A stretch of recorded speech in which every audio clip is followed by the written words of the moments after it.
मैं समझता हूँ कि अतर साहब उनके लिए बड़ा चैलेंज है, और चैलेंज ये है कि जो प्रेसिडेंट सेट हुई है उससे पहले उनकी फैमिली में से, यानी मियां नवाज शरीफ 85 में जब वज़ीर आला बने, तो उसके बाद उन्होंने पंजाब की सियासत को, सारी सियासत को अपने इर्द गिर्द ला के जो है वो मरकूज कर लिया। शहबाज शरीफ साहब को जब ये मौका मिला, दरमियान में गुलाम अहमद रवानी साहब भी थे, वो भी वज़ीर आला बने, लेकिन जब शहबाज शरीफ साहब पंजाब में आए तो एक डेवलपमेंट का एक लंबा सिलसिला उन्होंने शुरू किया, और उन पर ये इल्ज़ाम भी लगा कि वो लाहौर या सेंट्रल पंजाब पे ज़्यादा डेवलपमेंट कर रहे हैं। लेकिन बहरहाल कोई उनसे इख्तिलाफ करे, लेकिन उन्होंने एक मंसूबे जो मुकम्मल किए, तेज़ी के साथ डेवलपमेंट का जो काम किया, वो बड़ा चैलेंज इस वक्त मरियम नवाज साहबा के सामने होगा, क्योंकि उन्हें ये साबित करना है कि वो मियां नवाज शरीफ या शहबाज शरीफ से ज्यादा काम कर सकती हैं। इसलिए कि उस वक्त शायद पाकिस्तान तहरीक इंसाफ की शक्ल में इतना बड़ा चैलेंज उनके सामने नहीं था। पीपल्स पार्टी का चैलेंज बहुत बड़ा चैलेंज था, लेकिन वो आस्ता आस्ता एलिमिनेट होता गया, और शहबाज शरीफ साहब जब वज़ीर आला बने तो उस वक्त उनके सामने कोई बड़ा चैलेंज, पॉलिटिकल चैलेंज नहीं था। आज मरियम नवाज साहबा के लिए पॉलिटिकल चैलेंज भी है, और वसाइल की जो कमी है उसका सामना भी है, और जो मुल्क के मुआशी हालात हैं वो भी एक दबाव जो है वो हुकूमतों के ऊपर रहेगा। तो मैं समझता हूँ इन हालात में उनको अपने वालिद और अपने चचा से कई गुना ज्यादा काम करना पड़ेगा। पंजाब में मुस्लिम लीग नून की जो है अपनी जो उनकी वोट बैंक है उसको वापस लाने के लिए। अच्छा मलिक साहब, आप समझते हैं कि मरियम बीबी अपने फैसले खुद करेंगी, या फिर आपको लगता है कि नवाज शरीफ साहब का एक बड़ा इसके अंदर जिसे कह सकते हैं ना इन्फ्लुएंस होगा? देखिए, मियां नवाज शरीफ साहब का इन्फ्लुएंस तो होगा, इसमें कोई दूसरी राय नहीं है। शहबाज शरीफ साहब वजीर आजम भी बनेंगे तब भी इन्फ्लुएंस जो है वो मियां नवाज शरीफ का होगा। लेकिन मैं मरियम नवाज साहबा को थोड़ा सा एज ये देता हूं कि मरियम नवाज जो माजी में भी कुछ ऐसे फैसले या डिसीजंस मियां नवाज शरीफ साहब के पास लेकर गई, उन्होंने मियां नवाज शरीफ को इस बात पर कायल किया। तो डिसीजन मेकिंग में मरियम नवाज जो है वो खासी जो है उसे उन्हें ये एज हासिल है कि वो कुछ डिसीजंस खुद करेंगी। जैसे कि पंजाब की काबीना के हवाले से अगरचे मंजूरी मियां नवाज शरीफ ने देनी है, लेकिन मरियम नवाज साहबा का जो स्टांस है कि यंग लोग हों और जो एक्टिव लोग हों, और जो पार्टी के लिए अपने अपने जो डिस्ट्रिक्ट्स हैं जहां से वो वजीर बनकर आएंगे, वहां वो काम को इतनी तेजी से करें कि PMLN जो है वो एक मजबूत सियासी जमात दोबारा से बन सके। तो मैं समझता हूँ कि मरियम नवाज के खुद के डिसीजन भी होंगे, इनिशिएटिव भी लेंगी, और जो एक यंगस्टर्स की जो टीम है उसको भी साथ लेकर चलने की कोशिश करेंगे। अच्छा, काबीना का आपने जिक्र किया, पाकिस्तान पीपल्स पार्टी ये कहती है कि पंजाब में भी वो काबीना का हिस्सा नहीं बनेंगे। अगर वो काबीना का हिस्सा बन जाते तो क्या वो मरियम बीबी के लिए चैलेंज होता या मरियम बीबी के लिए एक्स्ट्रा सपोर्ट होती?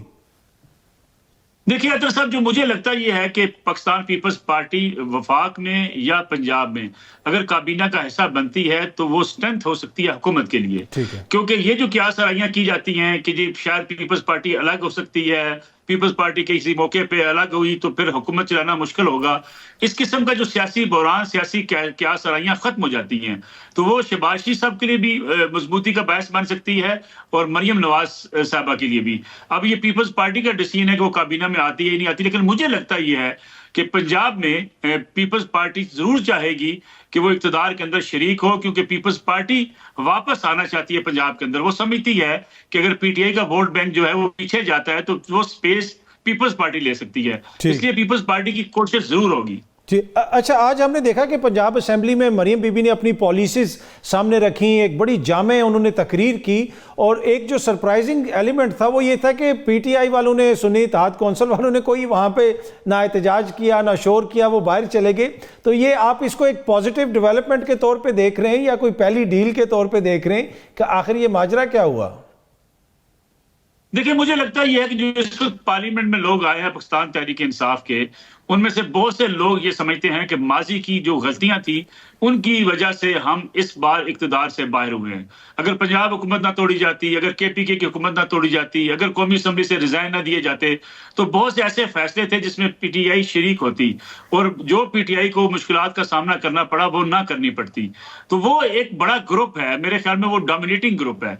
अगरचे इमरान खान साहब की हदायत के खिलाफ जाना इस वक्त पार्टी के लिए मुश्किल जरूर है, लेकिन वो ग्रुप अब इस बात की तरफ कायल होता हुआ नजर आ रहा है कि हमें पार्लियामेंट के अंदर अपना किरदार अदा करना है, तनकीद भी करनी है, एहतजाज भी करना है, लेकिन सिस्टम के अंदर रहते हुए। क्योंकि अगर सिस्टम से बाहर PTI के या सुन्नी इत्तेहाद कौंसिल में जो लोग शामिल हुए हैं वो अगर निकलने की कोशिश करते हैं तो फिर उन्हें आगे बद गली है। बद गली की तरफ सियासतदान जो इलेक्ट होकर आ चुके हैं वो नहीं जाना चाहते। ठीक। अच्छा, पीटीआई और पीपल्स पार्टी के हवाले से भी खबरें आती रहीं, कुछ क़यादत कहती है जनाब कोई राब्ता हुआ, कुछ कहते हैं राब्ता नहीं हुआ। आपको लगता है कि अब ये चीज़ एक ख़त्मी हो गई है कि तहरीक इंसाफ और पाकिस्तान पीपल्स पार्टी अब मिल के हुकूमत तो नहीं बनाएंगे, आने वाले दिनों में आपको कोई ऐसा कोई इत्तेहाद बनता हुआ नजर आता है? मेरा ख्याल है दोनों तरफ से कोई ऐसा इत्तेहाद का इम्कान नहीं था। एक प्रेशर टैक्टिक्स थे जो पीटीआई ने भी इस्तेमाल किया और पीपल्स पार्टी ने भी इस्तेमाल किया। उन्होंने ये तासर देने की कोशिश की कि हम भी इकट्ठे हो सकते हैं, ताकि एक दबाव पीएमएल-एन के ऊपर भी बढ़ाया जा सके, एस्टेब्लिशमेंट से भी कोई ये मैसेज जाए कि शायद हम दोनों अगर इकट्ठे हो जाते हैं तो फिर पीटीआई के जो लोग हैं वो हुकूमत में भी आ सकते हैं। मेरा ख्याल है ये प्रेशर टैक्टिक्स के सिवा कुछ नहीं था, क्योंकि इमरान खान साहब या उनके जो सीनियर लीडरशिप है वो इस बात पर यकसू है कि अगर हम पीपल्स पार्टी के साथ मौजूदा हुकूमत साजी में चले जाते हैं तो फिर उनका वोट बैंक बुरे तरीके से मुतासर होगा, उनके कारकुन खुद पीटीआई के खिलाफ सरापा एहतजाज होंगे। अच्छा, नून लीग के अंदर से भी इंतखाबात के हवाले से कुछ आवाज़ें ऐसी आती हैं जिनसे लगता है कि वो गालिबन उनको कोई गिला शिकवा है। जिस तरह जावेद लतीफ़ साहब ने भी गुज़िश्ता रोज़ फरमाया कि 8 फरवरी के इंतखाबात पर उनके भी तहफ़्फ़ुज़ात हैं, कोई 8 फरवरी वाला है, कोई 9 फरवरी वाला है, मनपसंद लोगों को सामने लाया गया। तो क्या ये तासुर है कि नून लीग के अंदर से भी कुछ लोगों को साइडलाइन करने की कोशिश की गई?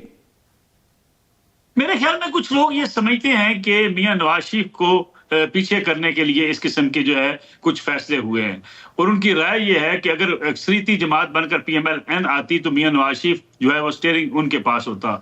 लेकिन मुझे ये लगता ये है कि ये इख्तलाफात अपनी जगह पर मौजूद हैं, पीएमएल-एन के अंदर भी इख्तलाफात मौजूद हैं।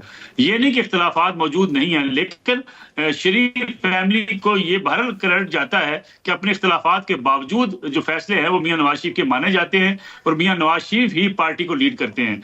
इसलिए ये राय तो एक जगह पे मौजूद है। पार्टी के अंदर बहुत सी जगहों पे ये बहस होती है कि आखिर मियां नवाज शरीफ ने वजारत उज़्मा के हवाले से हामी क्यों नहीं भरी। मियां नवाज शरीफ जो अक्सरियत की बात कर रहे थे वो अक्सरियत ना मिलने की वजह से वो पीछे हुए, जिसकी वजह से शहबाज शरीफ साहब को आगे लाना पड़ा।